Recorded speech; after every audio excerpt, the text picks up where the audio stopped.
Monsters is a show about the worst human beings on the planet. Viewer discretion is advised. Michele Gates murdered 2 children by the time she was 13 years old. After years of court battles and a sentence at a youth facility, she eventually gained her freedom to be able to move on and live a normal life. But that would never happen. This is Monsters.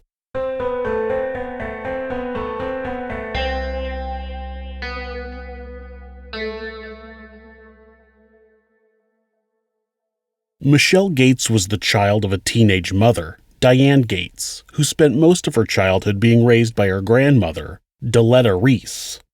On August 21, 1977, when Michele was only 11 years old, her step-grandfather, Norman Reese, shot and killed her mother, Diane.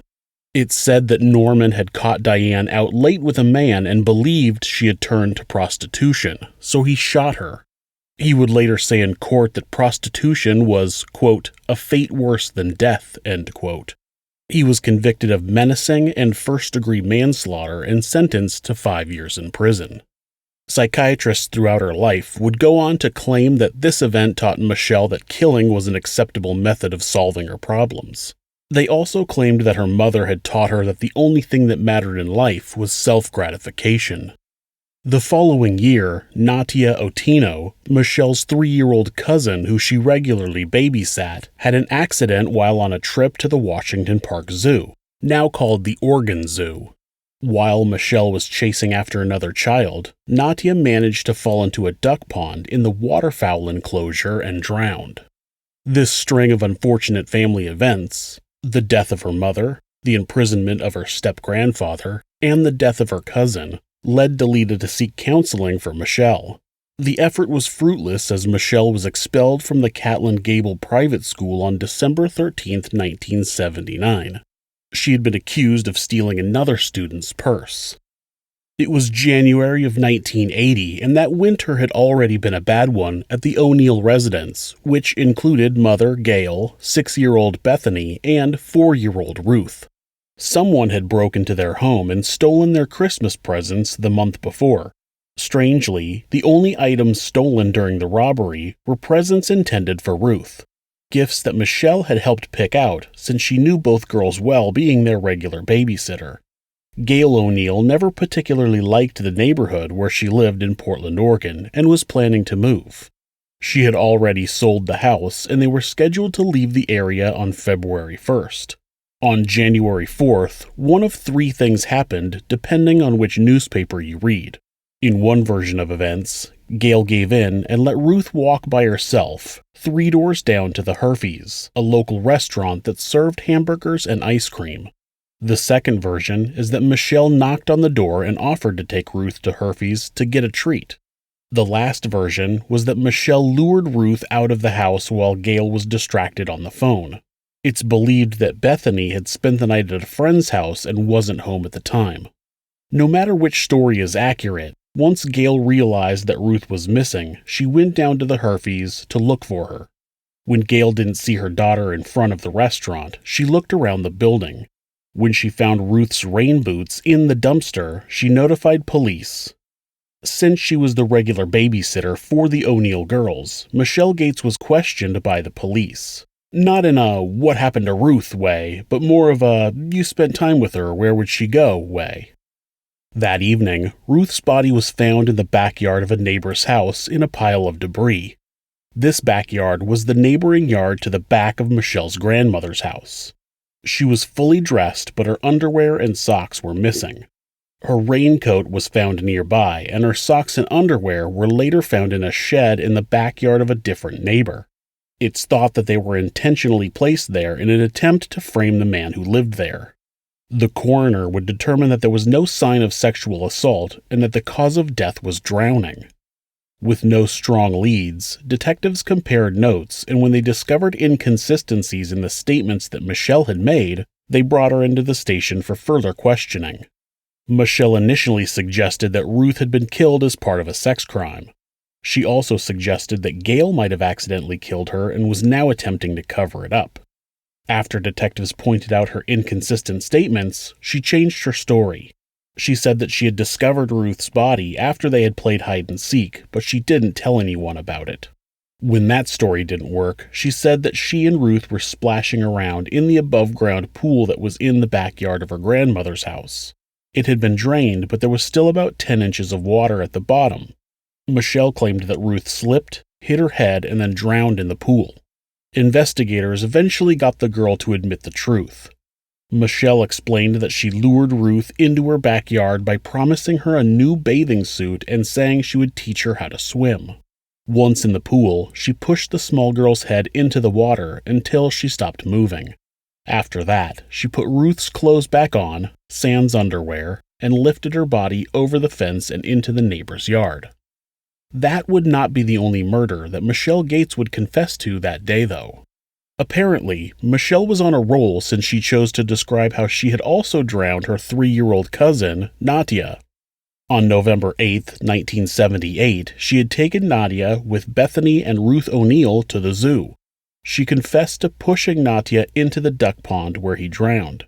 At the time, she had claimed that she had taken her eyes off the boy for a minute while chasing after Ruth, which prompted authorities to deem it an accident.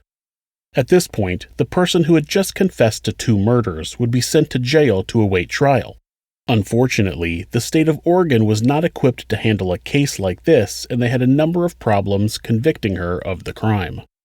First, the police interrogated Michele without reading her Miranda rights, and without a parent present. Then, they didn't have a facility that was appropriate to house a 13-year-old girl. She spent 9 months at the Donald E. Long Juvenile Detention Center in Portland while her case was pending. On January 7, 1980, Michele Gates was charged with the juvenile equivalent of murder as she was too young to be tried as an adult. No charges were ever filed in connection with the death of Nadia. On February 12th, Multnomah County Circuit Judge Mercedes Diaz ruled that Michele's confession to detectives was inadmissible in court. The prosecutors tried to make their case work with statements Michele had made to other girls while she was in custody, but Circuit Judge George Van Humissen ruled that the state violated the rule that juvenile cases were to begin within 30 days and dismissed the charges.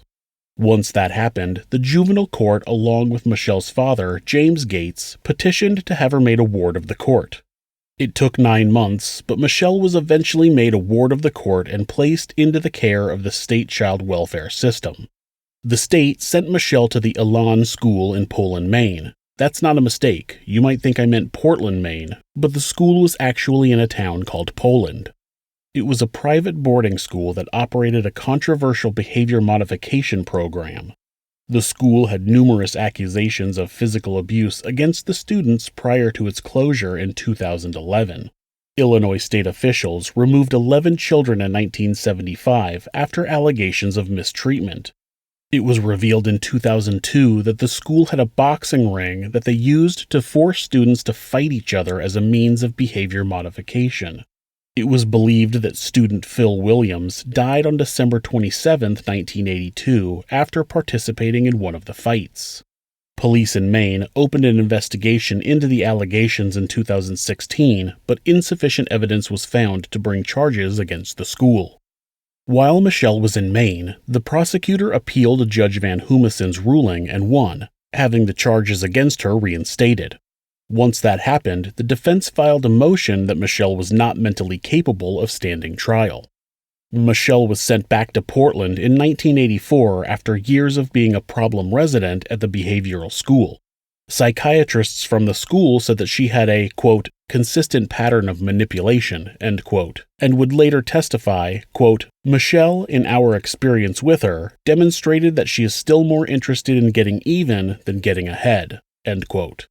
In October of 1984, after Michele was placed under observation at the Oregon State Hospital, a judge determined that she was mentally capable of standing trial.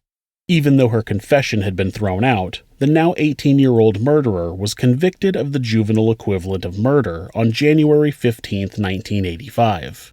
She was then released into the custody of her paternal grandmother, Jean Gates. She spent some time at the Hillcrest School for Girls and then in a monitored living situation called a Proctor home, but was released of all supervision when she turned 21. In Oregon at the time, a person could request that their juvenile criminal record be expunged after a certain amount of time. The laws have since been changed, but at the time there was no exception for a murder charge. In 1991, Michele Gates successfully got her criminal record expunged. This outraged Gail O'Neill, who said, quote, "I feel that to close the record is to say that it didn't happen. It completely invalidates that my daughter ever existed," end quote. So, at 25 years old, Michele was a free woman with a clean record. And we never hear about Michele Gates again. No, just kidding. This is where I would like to say that Michele Gates went on to become a productive member of society and never found herself in police custody again, but you know that's not what happened. 1991 was the same year that Michele Gates would change her last name to Shorthouse. She was dating a man named Joe Shorthouse, who had previously been married to a woman named Lisa, who he had a son with. They had joint custody of the boy, but it turned out that Michele wanted to marry Joe and have full custody of his son. Michele hired her ex-boyfriend, Anthony Johnson, to kill Lisa and burn down her house. She paid him $3,000 up front and was supposed to give him another $7,000 after the crime was carried out. It was discovered later that Michele was upset at Lisa for revealing her past and causing her to lose jobs, so her motivation also included revenge. On April 21, 1991, Johnson went to Lisa's home in Vancouver, Washington, and set it on fire. Though the fire destroyed the house, Lisa was away on her honeymoon with her new husband. Authorities believed that the fire was deliberately set, but they didn't have any suspects. Almost a year later, on February 6, 1992, Anthony made an anonymous phone call to a local newspaper and told them that he had been hired to kill someone. Police traced the phone call, which led them to Anthony, who agreed to cooperate with authorities. The FBI taped several calls between Anthony and Michele where they discussed specifics of the murder. Finally, the pair met at a Vancouver motel room to make final arrangements. In the recording, Michele says that she wants the woman, quote, "dead and gone," end quote. Michele said that the attack should be carried out on February 21st or 22nd because she would be in Texas and would have an airtight alibi. She also suggested that Anthony kill Lisa's husband if he was also home and make it look like a botched burglary. Michele also instructed him to shoot Lisa in the head twice because she had heard of people surviving a gunshot wound to the head. Michele Gates Shorthouse was arrested on February 20th, 1992. She pleaded guilty to procuring the use of fire to commit arson and traveling in interstate commerce with the intent to commit murder. She was sentenced to 10 years for solicitation and 5 years for the arson, the terms to be served consecutively. She was released on parole in 2005, and she completed her parole in 2008. No connection between Joe Shorthouse and the murder plot was ever found. Again, I'd like to say that Michele Gates was never somehow involved in another murder, but unfortunately I can't. After being released on parole, she married again, becoming Michele Leland, and had 2 daughters. She spent over 10 years living quietly in Glendora, California. In 2018, the Leland family had traveled to Colville, Washington to visit friends for the holidays. On December 28, 2018, Michele's husband, Mark Leland, was shot twice in the abdomen by her father, James Gates. According to what Mark told an officer before he was transferred to the hospital, he walked into the detached garage where James was laying on the floor. When he asked the elder Gates what had happened, the man responded, quote, "You pushed me," end quote, before shooting him twice. According to James, Mark had pushed him down and he fired in self-defense. When police interviewed Michele, who they said was unemotional, she told them that the 2 men didn't like each other, but hadn't been fighting that day. She told the officer that Mark had beaten up her father 2 years earlier, but that they had been getting along recently. Mark Leland would later die in the hospital, and James Gates was arrested and charged with second-degree murder. James pleaded not guilty to those charges, but ended up pleading guilty to the charge of first-degree manslaughter in exchange for a sentence of 7 years in prison. There's no evidence that Michele had any involvement in the death of her husband, but the prosecutor seemed suspicious that James claimed it was self-defense, but then pleaded guilty. If you believe you kill someone in self-defense, why take a plea deal? It's a good question that'll probably never be answered. Thanks so much for watching this video. If you enjoyed it, give us a thumbs up, leave us a comment, and make sure to hit the subscribe button to ensure you don't miss a video. Also, remember that if you'd like to support the show, you can find information on how to do that in the video's info or at thisismonsters.com/support. Thanks again.